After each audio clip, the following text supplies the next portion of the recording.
جب آپ رمضان کا روزہ چھوڑنے لگیں گے آپ پر خوف طاری ہو جائے گا.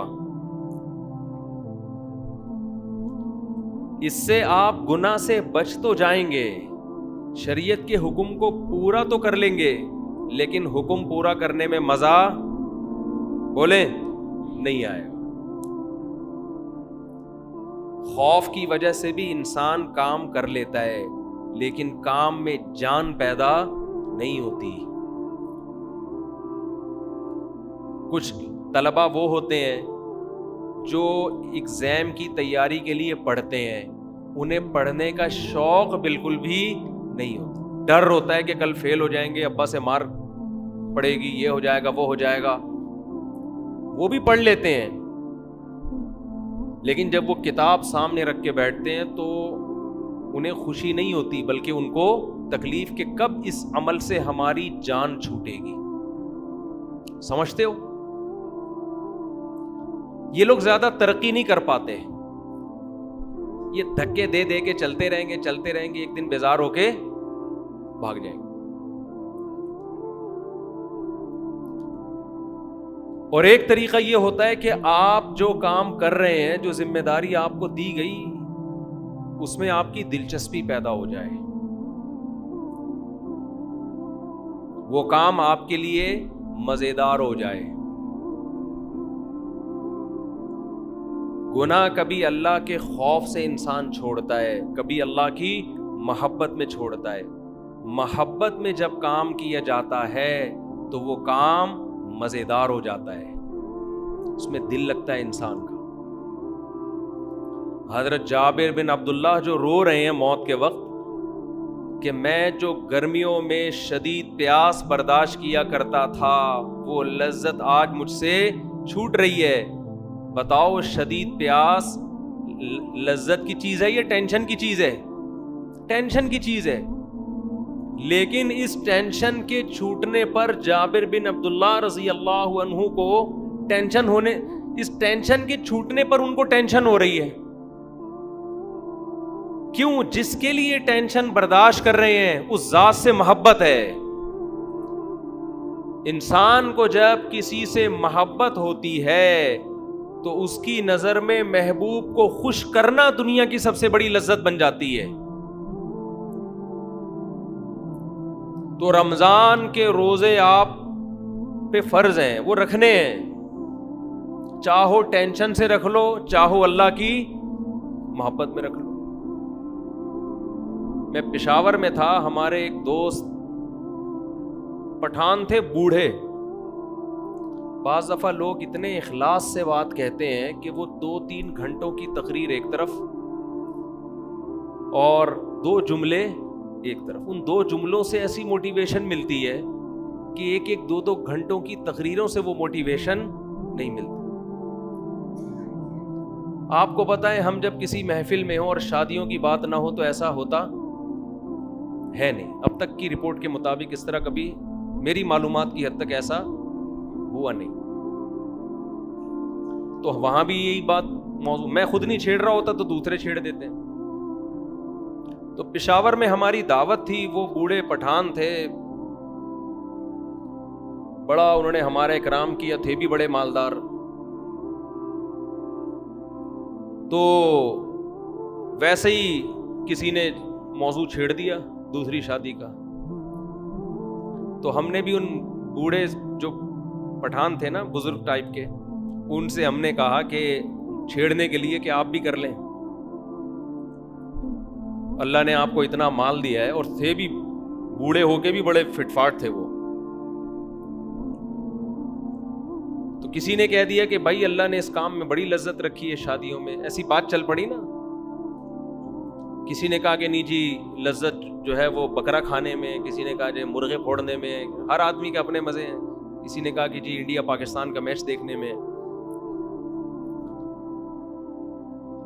وہ بزرگ نے بڑی زبردست بات کی, مجھے کہنے لگے مولوی صاحب لذت اللہ نے صرف 2 چیزوں میں رکھی ہے. لذت اللہ نے صرف بولو 2 چیزوں, ایک اپنی راہ میں لڑنے میں اور ایک روزہ افطار کرنے میں.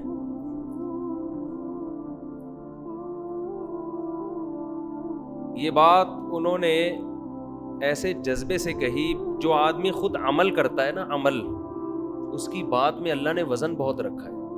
شو مارنے کے لیے تو کوئی بھی کچھ بھی کہہ دے، گورنمنٹ کی طرف سے کوئی پابندی نہیں. آج کل بڑے بڑے موٹیویشنل اسپیکر پڑے ہوئے ہیں، ایسی ایسی تقریریں کر رہے ہوں گے، آپ کو لگے گا ان سے زیادہ نیک آج تک اس کائنات میں پیدا ہوا ہی نہیں. لیکن جب آپ ان کے پاس جاؤ تو 5 منٹ بات کرنے کے بھی پیسے مانگتے ہیں. وہ ان سے بولو نا کوئی نصیحت کر لو، کہہ رہے 50 روپے یہاں رکھ، پھر نصیحت کروں گا میں تجھے. مکمل پروفیشنل بن چکے ہیں. پیسہ، بزنس، خیر خواہی کا جذبہ ہے، اچھے بھی ہیں، اچھے لوگ بھی ہیں. تو اس نے جو دل سے یہ بات کہی نا، اس بات کو کہے ہوئے میرا خیال ہے 7-8 مہینے ہو گئے.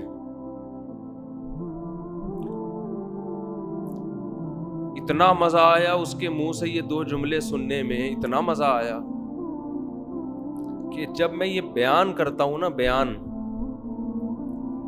تو بیان کرتے ہوئے مجھے اپنے جذبات پہ کنٹرول نہیں ہو. سوچیں اس نے کتنے اخلاص سے یہ جملہ کہا ہوگا. اس کی ساری عمر لڑائی میں گزری ہے، ساری عمر. اس نے کہا مزہ اللہ نے کس میں رکھا ہے؟ صرف 2 چیزوں. ایک خدا کی راہ میں لڑنے میں، دوسرا روزہ افطار کرنے میں. آپ کہہ سکتے ہو کہ روزہ افطار کرنے میں جو لذت ہے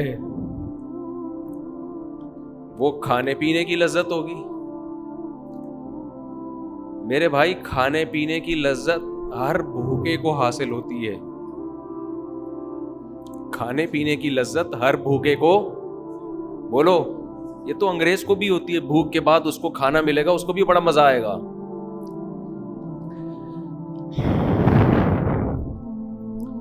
پیاس کے بعد پانی کی لذت ہندو کو بھی حاصل ہوتی ہے. اس بزرگ کا مطلب وہ لذت نہیں تھا جو ہر بھوکے اور ہر پیاسے کو کھانے اور پینے کے وقت، بولو، حاصل ہوتی ہے.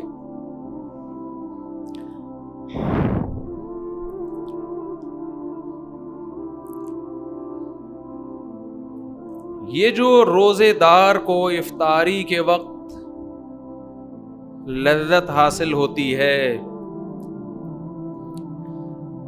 یہ وہ لذت ہے جس لذت کے حاصل کرنے کے لیے دل میں اللہ کی محبت کا ہونا، بولو، ضروری ہے.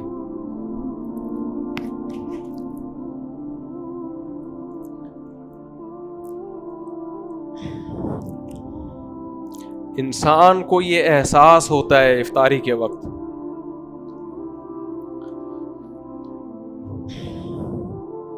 ذرا تھوڑا سا ٹھنڈا پانی دے دیں. جب سے یہ 3 شادیاں ہوئی ہیں نا، مجھے بات بات پہ رونا آتا ہے. آج جتنی انسان کی شادیوں کی تعداد بڑھتی ہے نا، اس کو بات بات پہ رونا آنا شروع ہو جاتا ہے. 4 کے بعد تو ہر بات پہ روتا ہے وہ.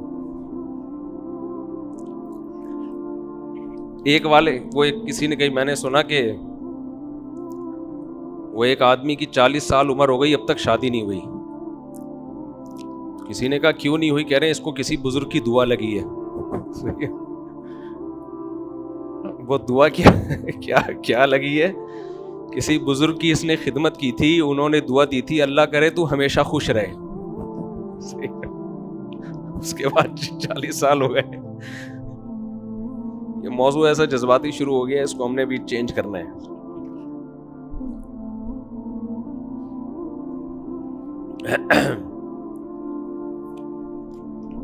بعض دفعہ مسائل کچھ اور ہوتے ہیں، رو کسی اور بات پہ رہا ہوتا ہے آدمی. سمجھ رہے ہیں نا؟ خیر، کیا بات کر رہا تھا میں؟ تو میں عرض کر رہا تھا کہ جو افطاری کے وقت لذت ہے نا، لذت، یہ بھوک اور پیاس ختم کرنے کی لذت نہیں ہوتی. یہ اس بات کی لذت ہوتی ہے کہ آج ساری دنیا پیدا کرنے والے کو بھول چکی ہے. دنیا میں ہر شخص نے ہر ایک کو یاد رکھا ہے, نہیں یاد رکھا تو کس کو؟ پیدا کرنے والے. آج شادیوں میں مکس گیدرنگ ہوتی ہے نا, آپ ان سے کہیں سیپریٹ انتظام کر لو, لڑکیوں کو ادھر کر لو, مردوں کو ادھر کر لو, درمیان میں ایک چادر کھینچ لو, کیا جا رہا ہے؟ کچھ اس میں پیسے لگتے ہیں زیادہ ہے بھائی, لیکن ایسے مذاق اڑائیں گے آپ کا, ایسے بات کریں گے, ابے یہ مولویوں نے اتنا مشکل بنا دیا, ابے کیا ہو گیا یار. آپ کی نظر میں ہر قانون کی ویلیو ہے. حکومت نے لا بنایا 10 بجے ہال بند ہو جائیں گے, آپ 10 بجے بتیا بجھاتے پھر رہے ہو. آپ اپنے باپ کو ناراض نہیں دیکھ سکتے شادی میں, اپنے بھائی کو ناراض نہیں دیکھ سکتے. لڑکی والے ہو تو لڑکے والوں کو ناراض نہیں ہونے دو گے, لڑکے والے ہو تو لڑکی والوں کو ناراض نہیں ہونے دو گے. جس خدا نے بنایا ہے, جو پیدا کرنے والا ہے, جس نے یہ نعمتیں دی ہیں, وہ آپ کو دعوت کرنے سے منع بھی نہیں کر رہا. وہ یہ بھی نہیں کہہ رہا کہ آپ نے یہ کھانا ہے یہ نہیں کھانا, سب چیزیں حلال کر دی اس نے اس دعوت میں. وہ صرف اتنا کہہ رہا ہے کہ کیا کر دو, بیچ میں پارٹیشن کر دو. لیکن آپ کے جو نہیں رینگتی, آپ ٹس سے مس ہونے کے لیے تیار نہیں ہو.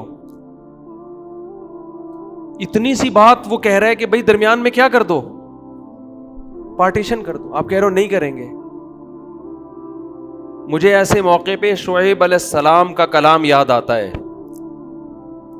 شعیب علیہ السلام نے جب اپنی قوم کو سمجھایا نا خدا کی نافرمانی چھوڑو, تو قوم جواب میں کیا کہتی ہے کہ لولا رہتک لرجمناک, تو ہمارے خاندان کا آدمی ہے, ہماری قوم کا آدمی ہے, ہماری زبان ہی ہے تیری, قوم بھی ایک ہے, اس وجہ سے ہم نے تجھے چھوڑا ہوا ہے.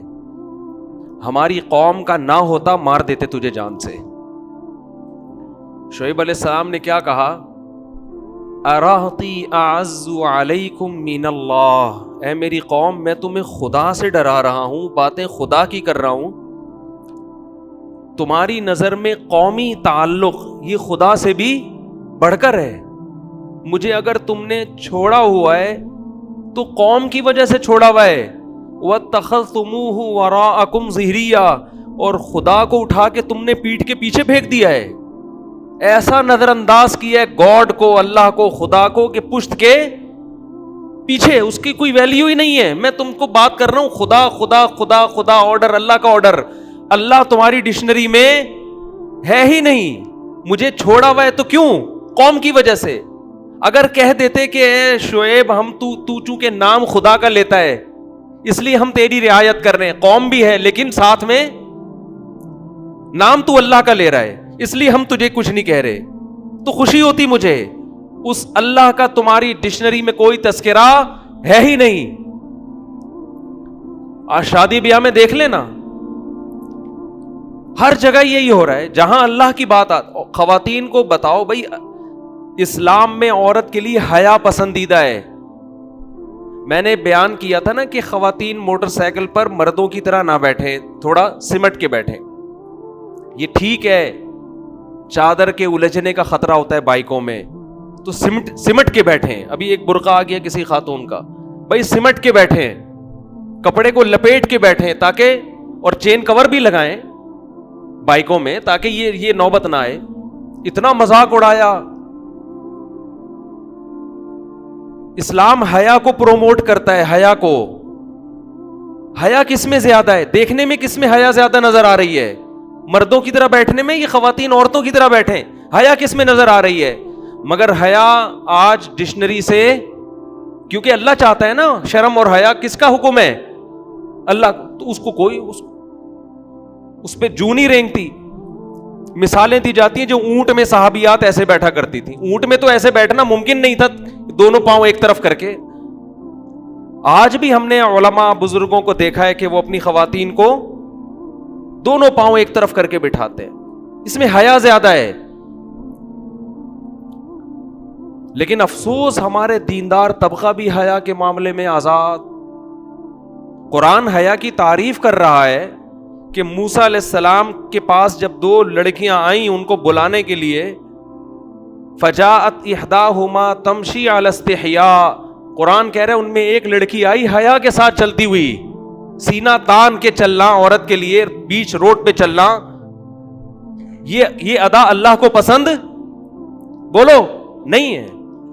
آپ عورت کی آزادی کے نام پہ بے حیائی پھیلا دو، آپ کی مرضی ہے.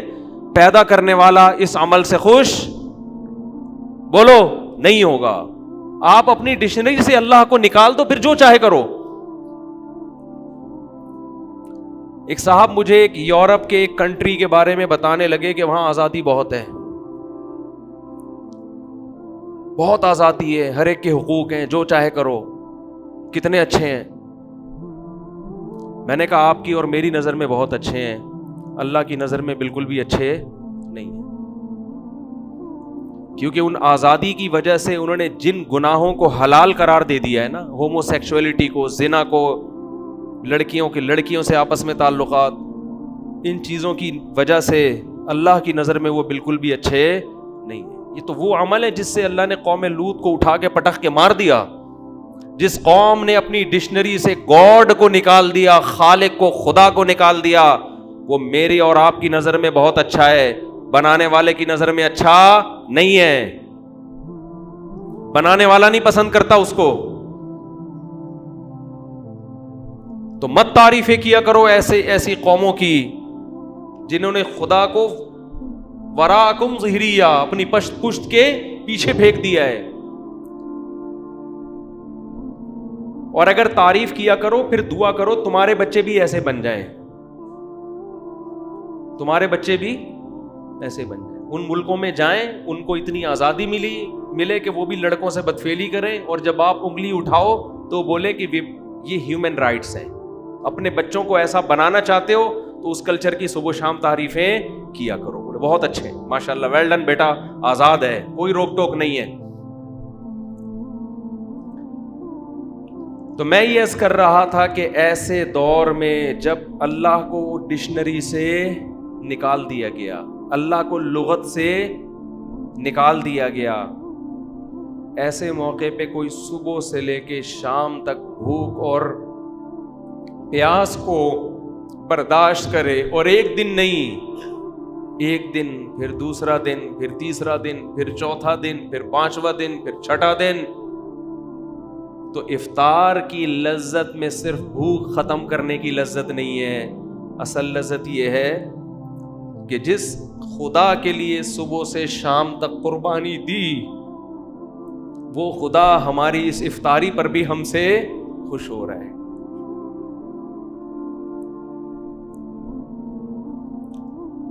وہ ہمیں کھاتا دیکھ کے خوش ہو رہا ہے.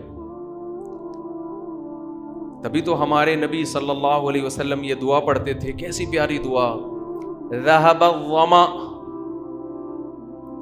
شدید پیاس کے بعد جب روزہ افطار ہو، فرماتے تھے نبی صلی اللہ علیہ وسلم کتنی لذتیں اللہ نے دے دی.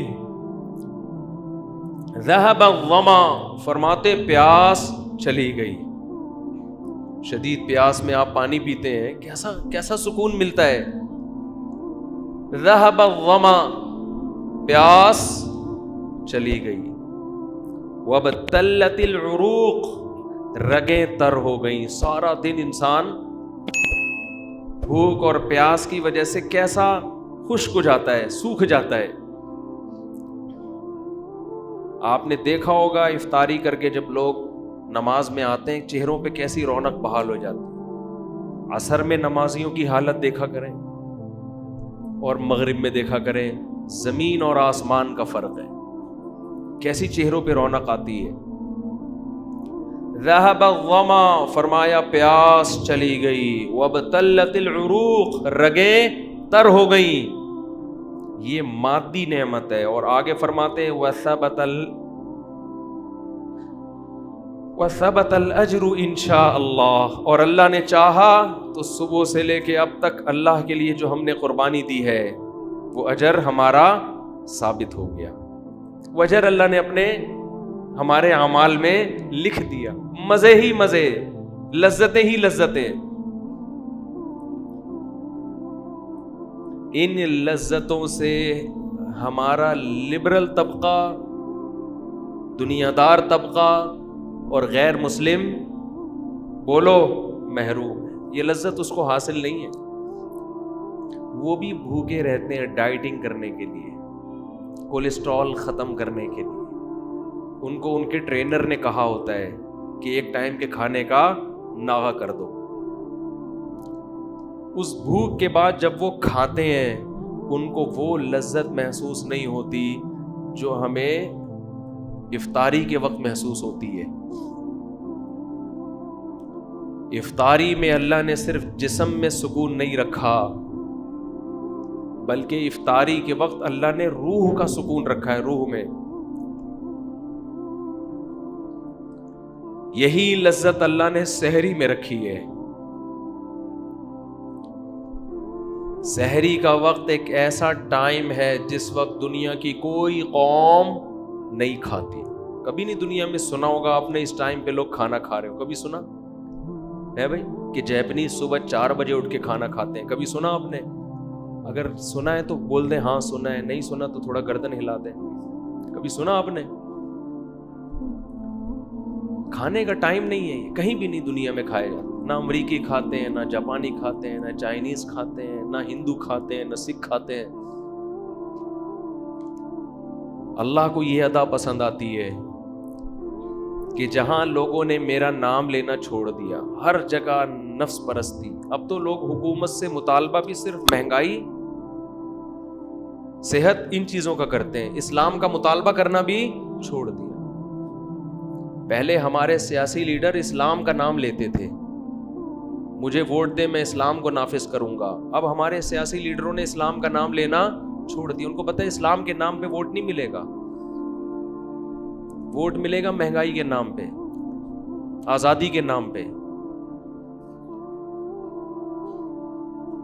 تو ایسے دور میں جب اللہ کو لوگوں نے اپنی کتابوں سے، اپنی ڈکشنری سے نکال دیا، تو نبی صلی اللہ علیہ وسلم نے فرمایا کہ اللہ اور اس کے فرشتے صبح سحری کھانے والوں کے لیے پر رحمت بھیجتے ہیں.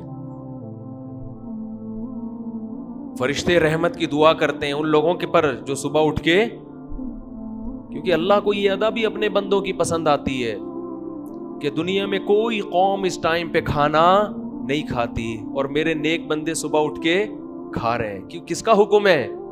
اللہ کا حکم ہے. کلوا واشربوا حتى يتبين لكم الخيط الابيض من الخيط الاسود من الفجر. اللہ نے فرمایا کھاؤ اس وقت تک جب تک سفید دھاگا سیاہ دھاگے سے ممتاز اور جدا نہ ہو جائے، صبح صادق طلوع نہ ہو جائے. ثم اتموا الصيام الى الليل، پھر غروب آفتاب تک اس روزے کو مکمل کرو. اے اللہ بہت مشکل حکم ہے، پوری روٹین تو نے ہماری چینج کر دی. اللہ نے تسلی دی ایام معدودات، پورے سال کے لیے نہیں کہہ رہا، گنے چنے دن ہیں، گنے چنے انگلیوں پہ گن سکتے ہو، اس سے زیادہ تمہیں میں مکلف نہیں بنا رہا. ویسے بھی آپ کی جنرل نالج کے لیے پاکستان میں 15 سال سے روزے 29 ہی ہو رہے ہیں. 30 روزے میری اور آپ کی نسلیں نہیں دیکھیں گی، مجھے تو ایسا ہی لگتا ہے. 2006 سے میں نوٹ کر رہا ہوں، اس سے پہلے کا مجھے یاد نہیں. یہ 2022 ہے، 2007 سے لے کے 2021 تک، اب 22 چل رہا ہے نا. یہ کتنے سال ہو گئے؟ 14 سال. ایک دفعہ بھی رمضان 30 کا نہیں ہوا ہے. یہ خود ایک بہت بڑا سوالیہ نشان ہے. سمجھتے ہو؟ ایک نشان ہے یہ کیا ہو رہا ہے مارکیٹ میں. محرم کبھی 30 کا ہوگا، کبھی منفی باتیں کرنے کا کوئی فائدہ نہیں ہوتا، لیکن بعض دفعہ آدمی اپنے جذبات کا تو اظہار کر سکتا ہے نا. محرم کبھی 29 کا ہوگا، کبھی 30 کا. سفر کبھی 29 کا، کبھی 30 کا. ربیع الاول کبھی 29 کا، کبھی 30 کا. 14-15 سال ہو گئے، رمضان 30 کا ہو کے نہیں دے رہا. ماہر فلکیات بعض دفعہ کہہ دیتے ہیں کہ ناممکن ہے کہ 29 ہو، ناممکن ہے کہ 29 کو چاند نظر آئے، پھر بھی 29 ہی کا ہوتا ہے. الحمدللہ یہ ایک نشان ہے سوالیہ ہلال کمیٹی پر. سمجھ رہے ہو؟ بہت بڑا سوال ہے یہ کہ یہ مارکیٹ میں ہو کیا رہا ہے. تو میں ایک پروگرام ریکارڈ کروانا تھا میں نے 30 نا, تو میں 29 کے بعد میں نے کہا بس وہ پورے رمضان چلے گا نا, تو انہوں نے کہا 30 اگر 30 ہو گئے. میں نے کہا کسی کا باپ بھی پاکستان میں 30 روزے نہیں کر سکتا, تو 29 ہی ہوں گے.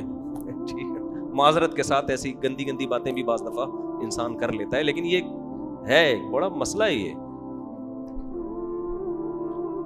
تو لیکن بہرحال جو کمیٹی کا اعلان ہو آپ نے فالو اسی کو کرنا ہے. ایسا نہ ہو کہ سب عید منا رہے ہوں اور آپ روزہ رکھ کے بیٹھے ہوئے ہوں. ہم بھی جو کیونکہ گورنمنٹ کا جو فیصلہ ہوتا ہے ماننا پڑتا ہے.